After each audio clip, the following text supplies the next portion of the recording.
The first in the lineup this afternoon is the Teen Writers recognition, and I want to introduce Susan Lovelace.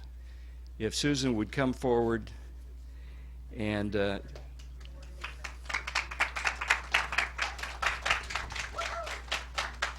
Good afternoon, everybody, and welcome. We're so delighted that you came to join and listen to these wonderful poets today.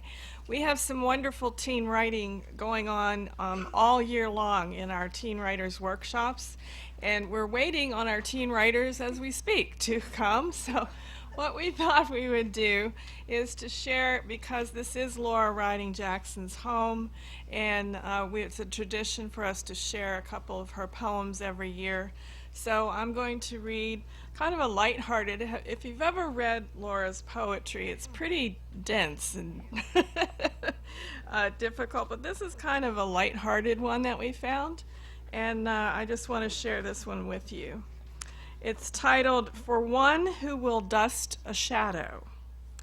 Take out your speckled shadow from its cupboard in the morning, softly brush it, lest you crush it, and leave your body bare with no shadow to wear, and lift your little body from its bed in the morning when you've dressed it and caressed it in each carefully counted way, then put the speckled shadow back on. If at noon it may be found like a scarf upon your shoulder, be at dusk a little bolder, trail your shadow on the ground. But at night, put away your shadow in its cupboard that is empty all day, and upon its little bed lay your tired little body, well washed and fed. If you take these troubles exactly enough to wear yourself out in an accurate measure, then you and your body and your speckled shadow will all wear out quite evenly together, with nothing left over. I'd like to introduce Carrie Adams. She's one of our teen writer helpers. She's also an English teacher at Vero Beach High School, and she has another one for us. Why not, right? Good afternoon. My name is Carrie Adams. I teach English at Vero Beach High School, and I also have the pleasure of working with a lot of the teen writers that we do at the workshops with that the foundation offers. This year I think we've had speculative fiction. We did a college essay workshop. We've done slam poetry. Of course, there was a poetry workshop yesterday. What am I missing? Carl Hyacin came and talked to us about humor. So a wide variety of genres and interests, things that the kids are interested in. So it's been my pleasure to see them get really excited and engaged in that. So, however, being teenagers, we are still waiting, perhaps, for a few of them to join us for our awards ceremony. So I will go ahead and share another Laura Riding Jackson poem with you. Perfect setting for this one. It is titled Earth. Have no wide fears for Earth. Its universal name is nowhere. If it is Earth to you, that is your secret. The outer records leave off there, and you may write it as it seems. And as it seems, it is a seeming stillness amidst seeming speed. Heavens unseen or only seen, dark or bright space, unearthly space, is a time before Earth was, from which you inward move towards perfect now. Almost the place it is not yet, potential here of everywhere. Have no wide fears for it. Its destiny is simple, to be further what it will be. Earth is your heart, which has become your mind, but still beats ignorance of all it knows. As miles deny the compact present, whose self-mistrusting past they are, have no wide fears for Earth. Destruction only on wide fears shall fall.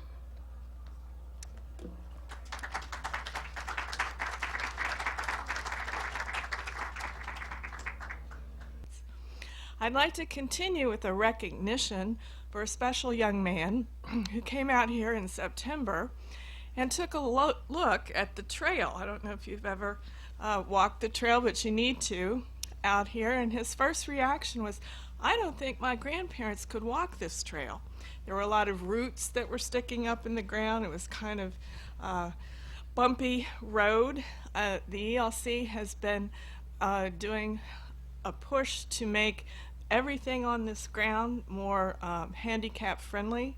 They bought some wide tire walkers and wheelchairs. So this young man decided, who is working on his Eagle Scout project, decided that he would take on fixing up the trail, putting out some signage, and there's a copy of his sign on the board right now. It's a draft, but he's going to make some signs about the unique gumbo limbo trees that are out on the trail. And we just wanted to take this time as the foundation to thank Caden Fennell, if you want to come up, for his hard work. I'll make sure this is the right certificate. Yep. Any words, Caden? Have anything to say? They worked hard. They spent, how long were you out here that Saturday? From 7 in the morning. It was a long day. It was a long day that they spent cutting out the limbs and freshening up the trail and making it much more user friendly. So we appreciate your efforts, Caden, and thank you very much.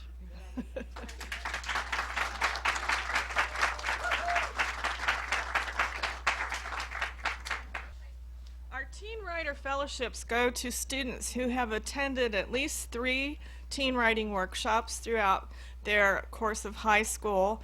They also have to submit a piece of their writing to the board for approval, and then they are awarded the Teen Writing Fellowship from the Laura Writing Jackson Foundation. And we have a sighting on one right back here. Finley, would you please come forward?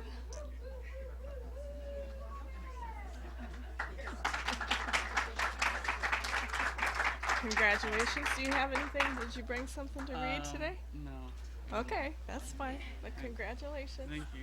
Okay. All right. If we find another one, I'll let you know.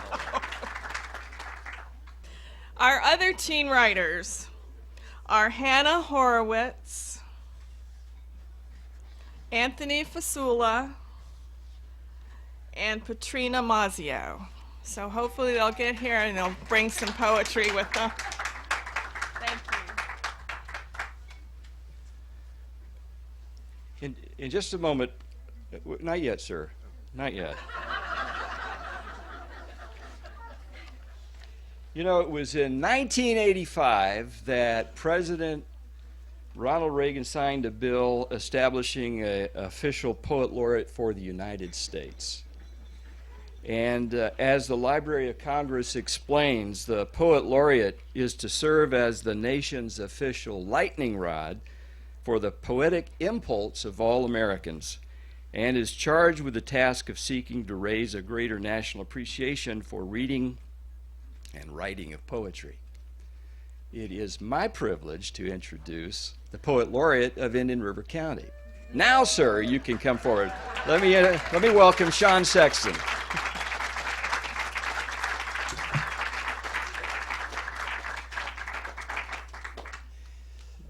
I hope they can find another one when my term expires. The competition was fierce. Billy Collins sprained his ankle in Atlanta airport, and he wasn't there. And Natasha Trethaway had a bad sunburn, and she was unable to. So I was a shoe-in, you know. I went right on. There was no problem. I'm gonna see if we have. Do we have any of the attendees of the adult workshop?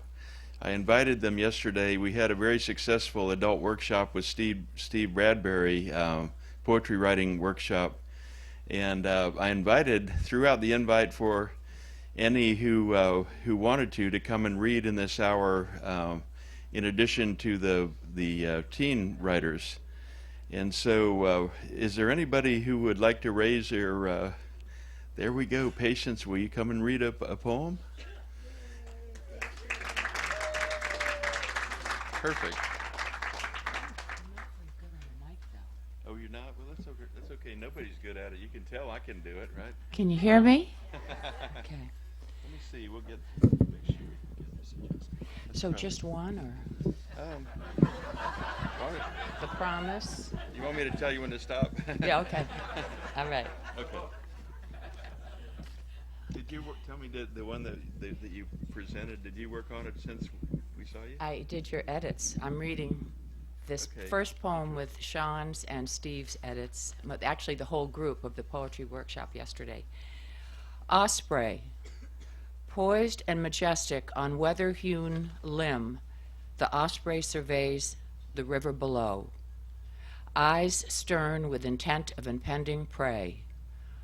Unhesitating nosedive. Submerged seconds reap squirming mullet battling for escape. This raptor alone owns a reversible outer toe formed for death. An osprey, a seahawk, more adept than an eagle at diving in doom. Settled on silver limb, specialized talons hold his prey, exhausting life, quieting frantic, desperate flappings and flailings, spasms silenced. It begins, the methodical bowing to bite. The rip of flesh, the lift and sharp left shake of head to swallow, down, dip, pick, rip, nibble, swallow, shake. I cannot watch it for long. Perhaps I am uncomfortable because this bird is going after what he desires, giving it his all. Am I diving in or hooding back?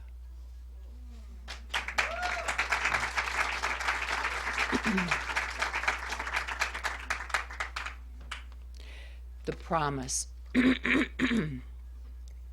Mom, I forgot. Forgot what? Your promise. What promise? That you would never leave me. Patiently, lovingly, I anxiously await thee, you unaware of my self-imposed scarcity. Mom, your absence fuels feelings of deficiency. Honey, our separation is an impossibility. We are one tightly woven textile, you and me, fitted with the finesse of the finest couture. We've seen, we've bartered, we've sewn, we've worn the blatant purple and pink pantalones of Lake Panachel, the wheat peels of Guatemalan mountains. We have soaked in salt the indigo threads of Latin looms, wrapped and worn the batiks of Bali and Singapore, styled the silks of Hong Kong. Grandmother, you and me have powered the same pedal, merging worlds on our singer treadle. Sensing, feeling, conceiving, believing through thumbs on thread, we are, and always have been, one of the same cloth. Heart remedies what head forgets. All right. Do you want to do one more? Okay. Take my hand. Take my hand and lie yours flat on mine. Spread your fingers like pancake batter on a hot grill. Take my hand, hold on. No alarm in our authenticity. Take my hand and never let what loosens others unclasp our grip. Take my hand to squeeze the ease of loving like frosting spread on a wedding cake. We stand in the palm of this worldly place, you. Take my hand. We exchange rings that sing our unity to the world with one finger and one band. Take my hand, lightly loosen, letting go. Watch it fall, weightless in love's embrace. We stand staunch in the palm of this world as we sow our faith in another. I see the years before us unfold like a bolt of cloth hurtled high, unwinding fabric, ready to be measured and cut.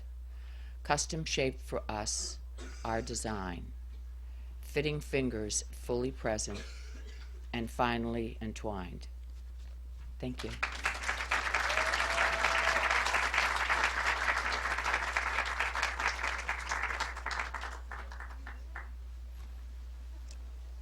Do we have any? Do we have any others? George. Oh, you can read.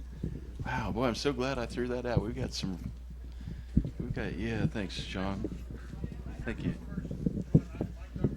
Okay. You want to go?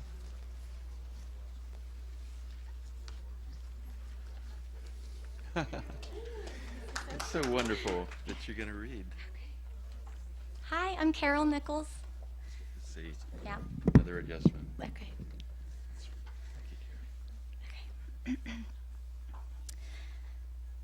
Taking away her state of grace. She had eyes as blue as the ocean on its most clear and beautiful day. Then dark clouds covered the ocean, changing her blue eyes into gray. She used to float on top of the water with the sun warm on her face, but the wind and waves grew stronger, taking away her state of grace. She used to swim with the joy of a child, playfully over and under the waves. A look of terror replaced her smile as the open sea became her grave. I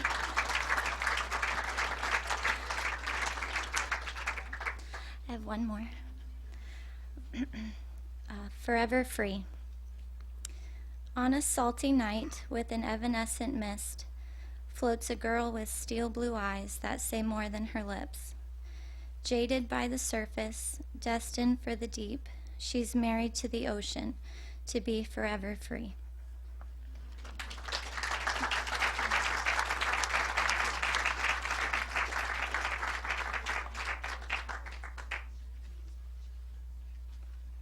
It's wonderful. George, are you ready? Yes. Not ready, but I'm here. Thank you, Sean. I think it'll go with you. All righty. Let's see. Yeah, that's about It's right. good. I am a short poet. I don't. My concentration keeps me from doing something long, so I will do 4 if I might. When we were kids, we always went for Sunday dinner. Horn and Hardhearts, a Philly favorite. I chose pepper pot soup, Salisbury steak, and mashed potatoes. Dessert, rice or tapioca pudding. If we've been good, 15 minutes at the playground.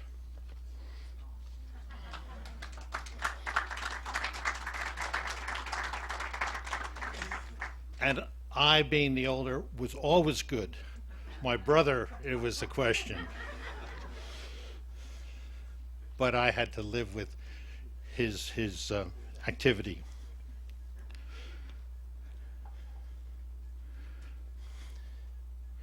Will you be there when I open the door?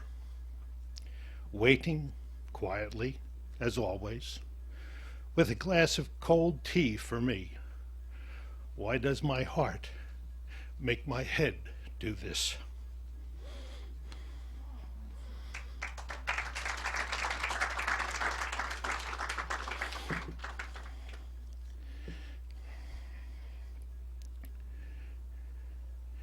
You died a little bit each day before my eyes. I never noticed. You're always my girl.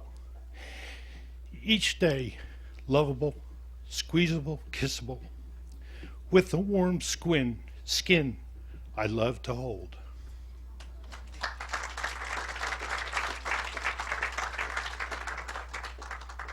And I did save one that's a little less touching. Dad, I never got to say goodbye.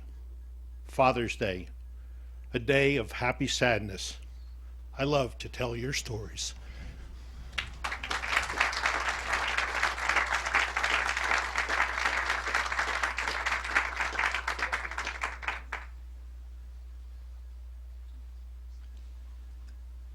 Well, do we have any other? We have any teens here now? Who?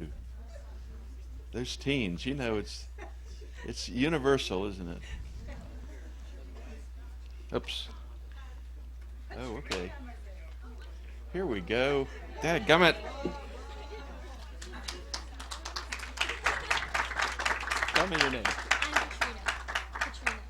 Katrina? Katrina. Katrina. This is Katrina. Thank you for coming and reading. You're going to read on your phone. Yes. That's it. You all get used to this. I've done that before.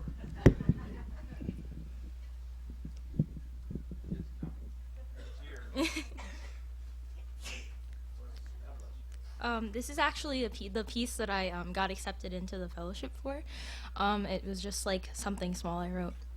But it's called Falling Into Place, and it goes like, another hair flip, another fake smile, just another way to make high school worthwhile. Lunch in the bathroom, first day in, constantly deciding to sink or swim.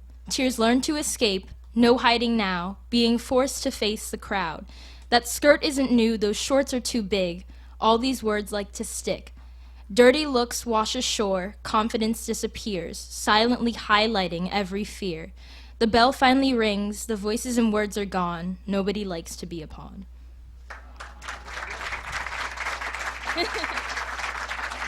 Another Miss Adams.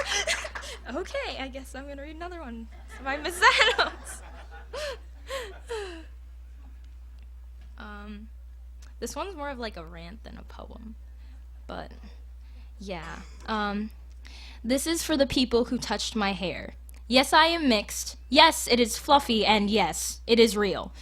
This is for all the people who ever told me that a black girl doesn't belong in an advanced class because, based on demographics, minorities aren't the smartest.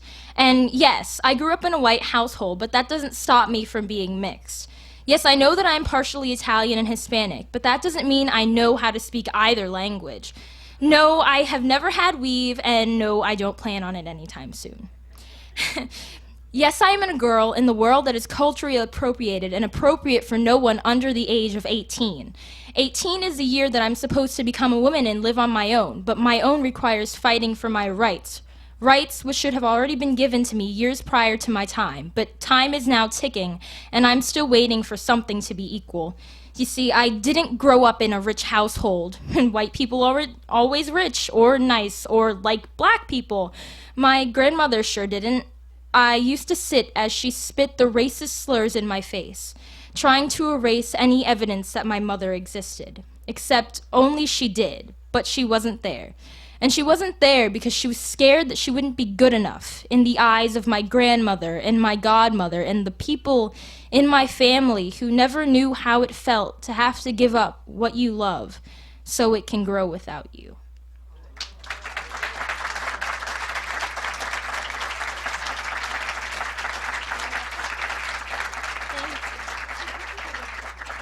Where is it? We're going to find her certificate, because doesn't she deserve it? Let me find you real quick. Have one more? Do you have one more, Katrina? I don't know. I might. I'll get this out real slow, just in case you find another one. No pressure. Miss Adams. You're starting to get me nervous over here. I don't know if it'll open, because I probably do have more. I know you do. Miss Adams. You don't have to do it if you don't want to. I mean, I think I do. Okay, I do. I'm going to hug you now and give you this now, and then you're going to give it. All right, Miss Adams. Okay, and I'll leave this here. Read it on your phone. Okay, all right. By request of Miss Adams, I'm reading another poem. This one's called Concern, and he somewhat cares. He has to care. Otherwise the pain will become too much to bear. This heart of mine is dazed with hope, as his stare reflects what I've wanted for months. But what's getting him to do this is me being a mess. I shake due to distress, look uncomfortable due to unrest. I am nothing he needs, but he is everything I am looking for. Hungry eyes wanting more. Are you okay? I can't say a word, forced to nod instead. I am a dead weight waiting for a chance to dance with danger. Close but far, he monitors my movements. My earbuds causing a farther distance, my music causing me to mimic another tick. Guitarists play through my mind, but I can't even play guitar. And there you are rock climbing and taking pictures of our worlds, but I'm not worth a picture or a glance. I would just like it if you could maybe give me a chance.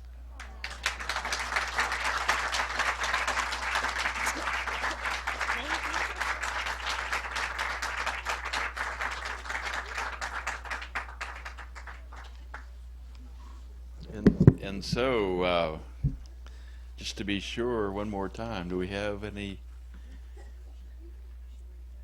I think we might have another teen to read. All right, come on up. Have one of our fellows. Okay, I just want to say that I may have been forced into this. No. And this was one of the exercises that we did, and it kind of just, I don't know, it's something that I had, and I think it actually can be like expanded, changed a bunch, but it was just an idea about, kind of the values that have been, or what's been going on, not politically, but more how we feel about each other.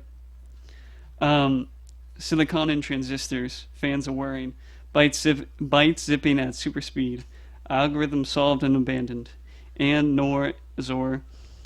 I see this as life, not machinery. Life created by humans, not to serve, to help humanity.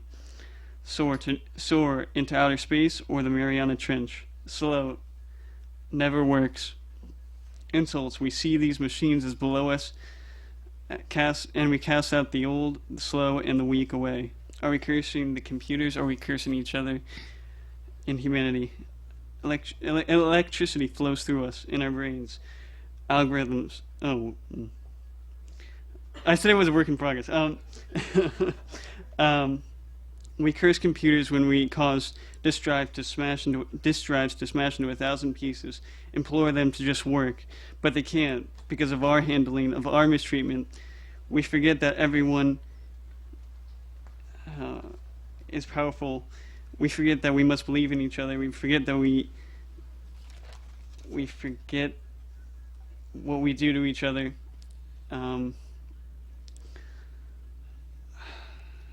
Yeah, and that's all I had. But, yeah.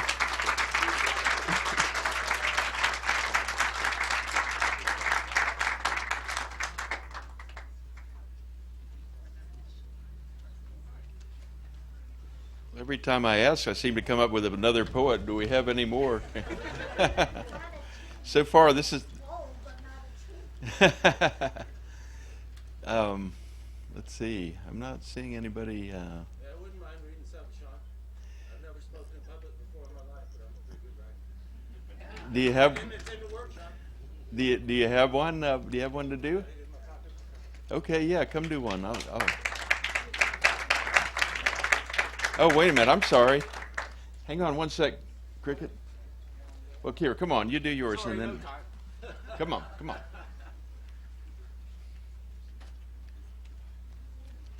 It's me, Rick Smith. Hey, Rick. You don't remember? Yeah, you look like Cricket. I've missed Cricket. Everybody calls me Cricket all the time. I need to get some T-shirts that say I ain't Cricket. Now, I'm probably going to stumble through this because, like I say, I've never read in public before, but all right. This is the Ballad of Austin and Perry. Y'all remember them boys who went out the inlet and they never found them? Down in Palm Beach. The boys had out the inlet at 1:30 p.m. They must have known that the storm was closing in. The weather in South Florida is predictable, my friend. I'm sure they weren't thinking that this might be the end. They went out to the Gulf Stream and paid out their lines. When you're only 14, what's on your mind? You're going to catch the big one. What can go wrong? I wish this wasn't a true story, but only a song. I ain't even sure if I got my paper straight here. Y'all bear with me, please. Okay, so that.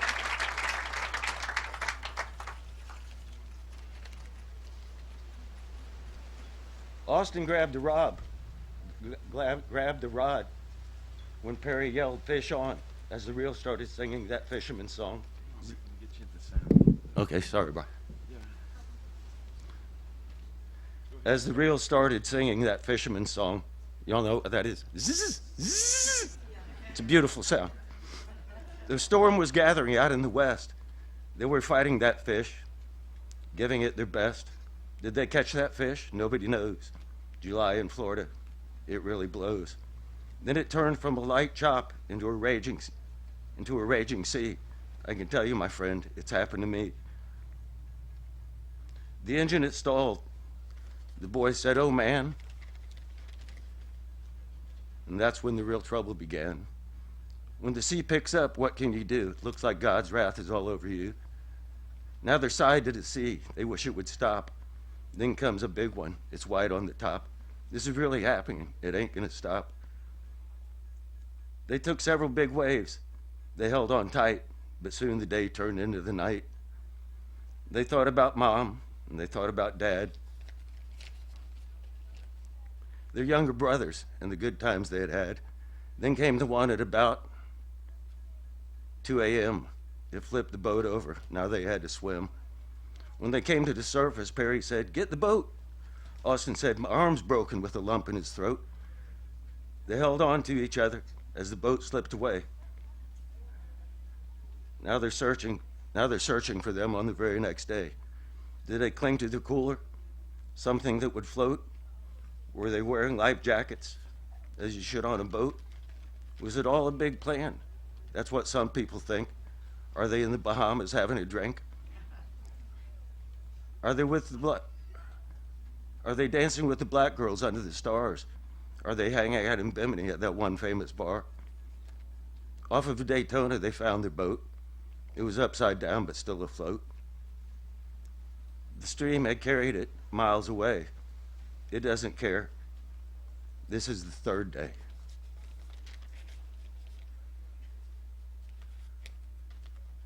I hope I'm getting these pages right. This is kind of like all of a sudden I got invited to come up here. The families each worried about their boy. Grandfather regretted buying that toy. The Gulf Stream is relentless. It doesn't slow down. It doesn't care if these boys are found.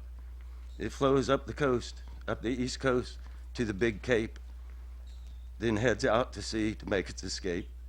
They searched and they searched the clock around. They searched and they searched, but nothing was found. Not a life vest or a cooler. Nothing was found. Sorry if it seems like I'm rambling on. All right, I'm just telling a story. But they wouldn't give up on these boys in a fix.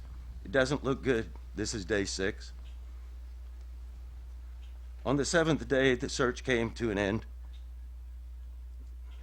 There wasn't any water where the search hadn't been. They hated to end it, but what can I say? Sometimes these things just turn out that way. Now it's several weeks later, and there ain't been a sign of these boys who in spirit were good friends of mine. Because I'm a fisherman and I can relate to being at sea. I never even knew them, but it tore up my heart. I had a bad feeling right from the start. You can die in a car crash or some kind of cancer, but wise men will say that there is an answer. If you die doing what you love, let me tell you, my son, unfortunately, you are the fortunate one. That's what I got.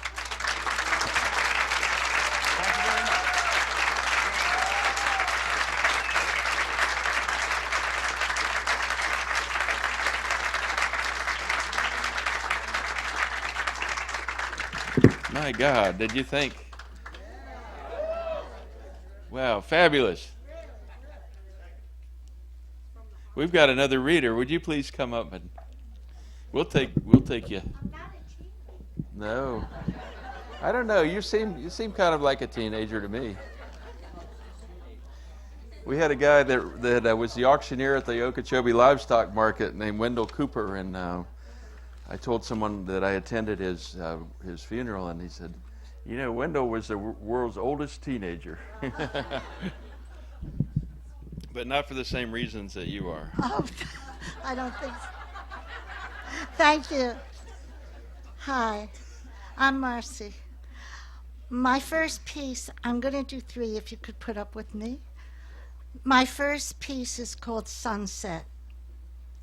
Darkened palm trees spread their fingers against the pale pink of the sky. Ripples skip across the water, reflecting a holy path of light. A halo of vivid crimson rings the sun, dipping into pools of purple blue before descending into a sphere of golden fire, streaking its gentle demise with swirls of color, and with one final shudder of brilliance expires, leaving the phantom shadows of dusk, and then appears the moon, eulogizing the end of day.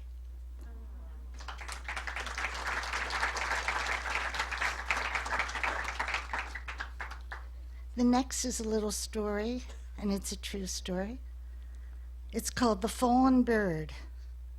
Looking out the large glass window, thoughts so very far away, sunlight dancing on the flowers, a carpet of grass on a sparkling day. But a black dot like a blemish, marring the perfect view, focusing as it moves so gently, glistening like a drop of dew. Touched softly by the summer breeze, fluttering wings unable to fly, awakening a kindred hurt in me, a fallen bird getting ready to die. Through the celestial blue another black bird flew, wings a glint in the bright sun, soaring to save the fallen one, prodding and lifting again and again the struggling bird as it lay in pain. In a final struggle, the bird did die, never to sing and never to fly.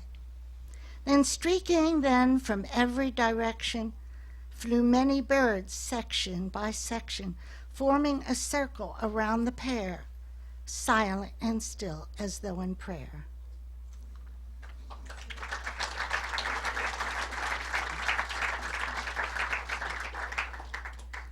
One short one called Cosmic Chaos. As I think of the whirling, swirling stars in space, though Hubble does not give God a face, is there a plan to this studied disorder? And where is our infinite, endless border? Can we fathom the mysterious black holes, the miracle of nature's seed as it grows? Of birth and of death the pattern repeated, man's cosmic search undefeated.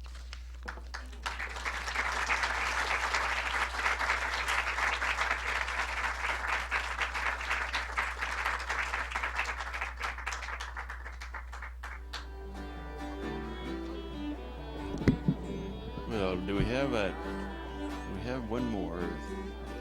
If not, I will officially conclude our first hour